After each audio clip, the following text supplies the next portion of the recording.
Hey guys, welcome back to another video. I hope you're doing well.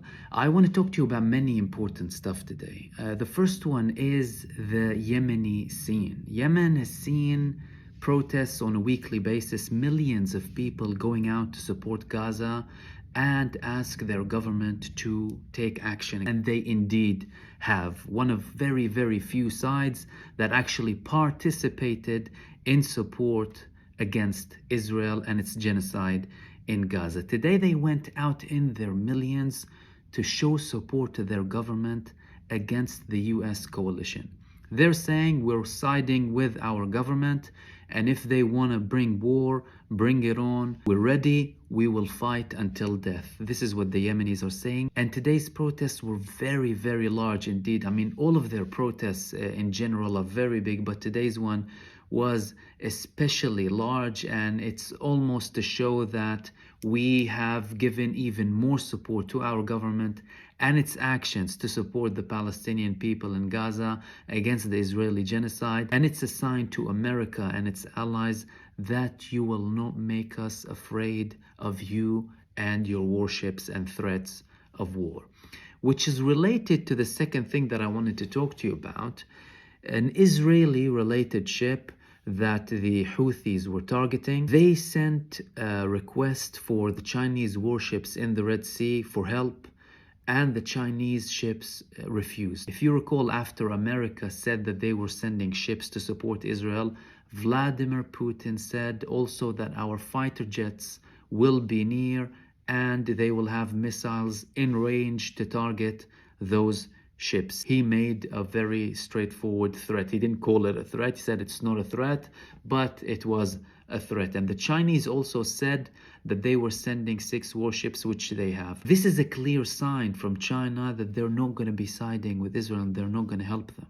Now, some analysts claim that the Chinese were sending these ships to show that, look, if America is engaged with Israel and is giving them too much resources, we're willing to take their place and making sure that this area, such a very strategic area of trade, is going to remain secure. So it was some sort of a message to the world. But clearly, they're showing that they're not willing to support Israeli related ships. So they're clearly taking a side here. It was blatant from their statements previously, and it's blatant again now that they will not be a side contributing to the Israeli genocide in Gaza. The other thing I wanted to talk to you about is Netanyahu decided to change the war name from Swords of Iron to the Genesis War.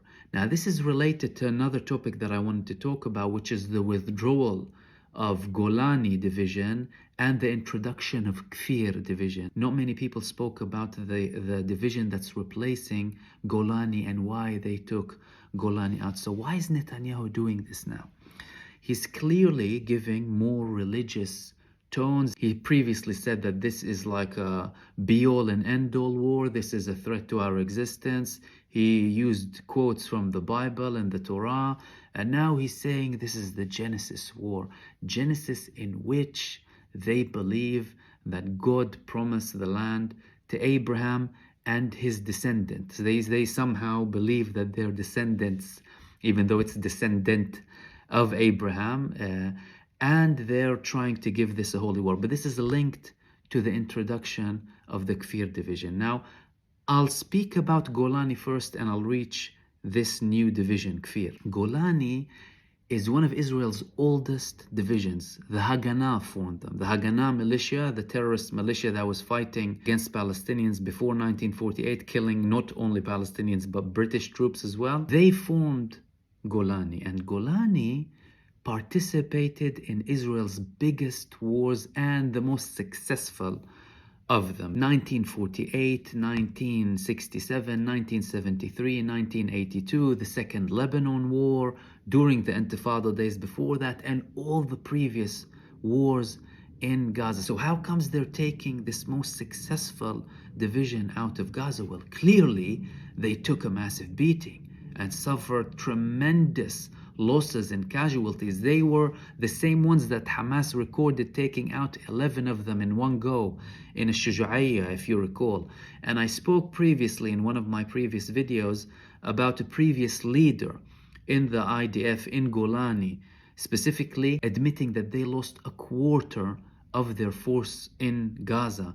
And this is what he admitted. And if he's admitting to losing a quarter of that force, imagine what the real figure might be. And the fact that they're actually withdrawing the most sophisticated and the most advanced and oldest division in the Israeli army just signals and highlights how much they're losing in Gaza. Now remember, Israel previously withdrew about 70,000 of its forces after the initial temporary ceasefire.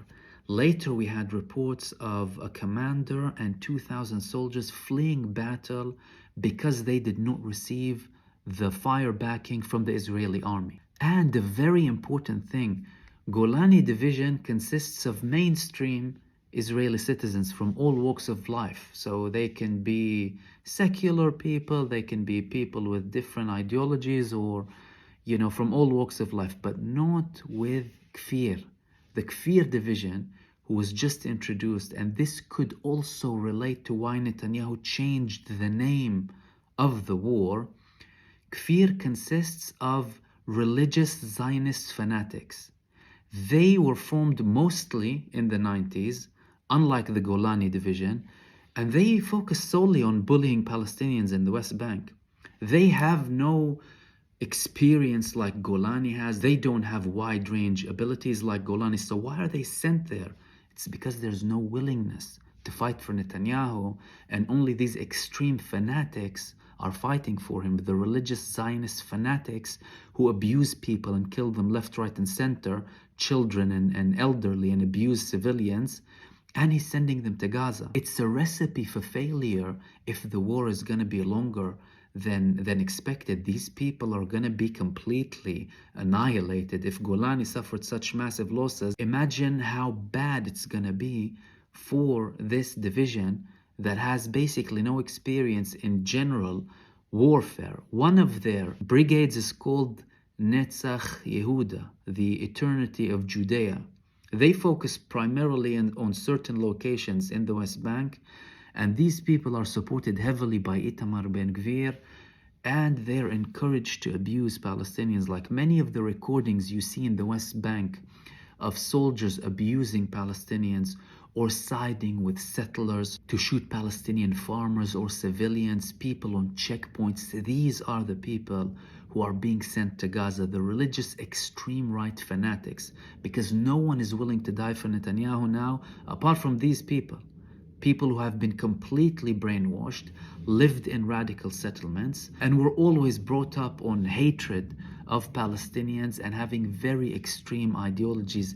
These are followers of the same rabbis you see asking the Jewish people in the West Bank to kill Palestinians, kill every Arab. These are followers of those people. So the change of the war name to the Genesis War from Swords of Iron could be directly linked, in my opinion, to the introduction of this new religious fanatic group, somehow to show them that this is a religious war, this is your war, we're battling for our existence, this is God's promised land, and go and die for Benjamin Netanyahu. The other thing I wanted to add is Israel is offering the previous Otef Gaza, which are the settlements surrounding Gaza, they're offering people up to $5,600 just to return. These civilians who were evacuated from the areas that were targeted on the 7th of October, they've been living in hotels and they're refusing to go back unless the threat is complete. I mean,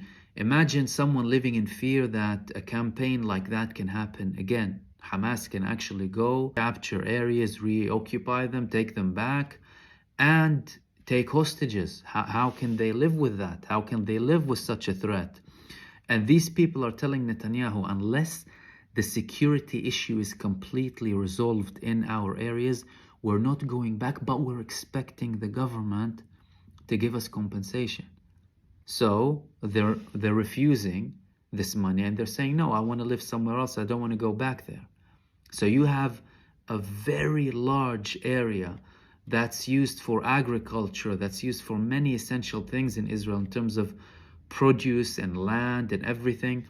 People are refusing to go back there. This will be a dead zone if people are not going to go back and live there. So they're facing a really catastrophic situation where you have the pressure of the families of the hostages saying we want to end this now, and even political figures and even some people who are close to Netanyahu. Listen, we need to reach an agreement.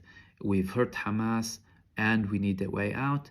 And you have the other people who are saying we need to eliminate Hamas completely, like what Netanyahu is saying, and we need to completely secure the border with Gaza for us to even consider going back to the homes around Gaza. So you're facing a really tough situation, and Israel is still looking for a sign of victory. John Kirby said that Israel promised him that it's going into a less intensive stage of the war.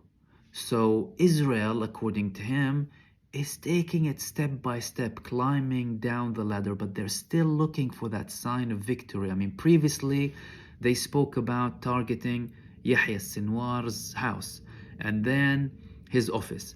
And then we saw them celebrating Hanukkah in Gaza.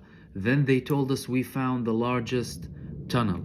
We had a report yesterday saying that they bombed Palestine Square, an empty square, has nothing in it, but it was symbolic because the Palestinian resistance movements, they released some Israeli hostages in that area, which is in North Gaza, in a way to challenge Israel and tell them, look, you don't have control even in North Gaza. So they're looking for a sign of victory, whatever sign they can have, to show the Israeli population it's purely and primarily for domestic use purposes, to show the Israeli society that, look, we have had these accomplishments now, and gradually try and convince people that they've done their bit and they're leaving Gaza. But knowing what Israel is like at the moment, with the amount of people not just supporting this genocide, but supporting even far bigger genocides against the Palestinian civilians, I think some people are sadistic enough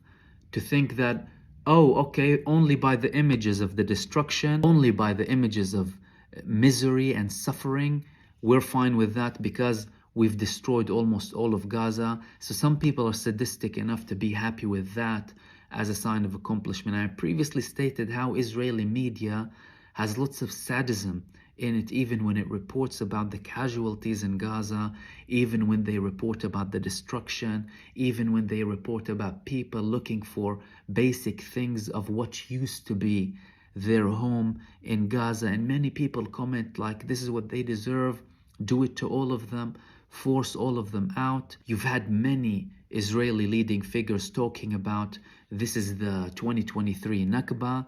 And recently you even had one Israeli commentator, his name is Tzvi Chizkeli. He even mentioned that they should have killed at least 100,000 Palestinians from the first go.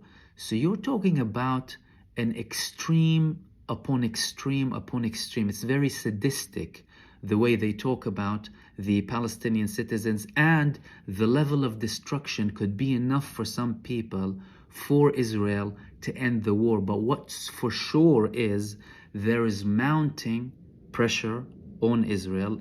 Clearly, they have had less and less support for their ongoing genocide in Gaza, and the support will not be indefinite from the US, although the US is its closest ally. And the last thing I wanted to talk to you about is an actual message from Yahya Sinwar, who is the Hamas leader in Gaza, who many claim has orchestrated this alongside the military wing leader MahmoodOD. He sent a message himself through mediators to Israel that the time of temporary ceasefires has ended and the only remaining deal is all Palestinian prisoners for all Israeli prisoners. Obviously, this was repeated many times since the temporary ceasefire ended. All of the Hamas leaders said no more talks unless you're talking about a full ceasefire, and all prisoners will be released from both sides. And this is also a message for Israel directly, because Hamas previously showed willingness to increase the length of the temporary ceasefire by saying we will add more days, and on each day we'll release X amount of prisoners per each day of ceasefire. It was Israel who ended the ceasefire. Yoav Gallant, the defense minister, he himself signed the breaking of the ceasefire and the continuation and restart of the war. So this is a clear message from Hamas that you had your opportunity, no more opportunities. If you want your prisoners back, you must stop the war completely and release all Palestinian prisoners. In return, we will free all of your prisoners as well. And these were the main things that I wanted to talk to you about today. As usual, I hope I added some beneficial information for you, and I'll see you soon in the next video. Take care.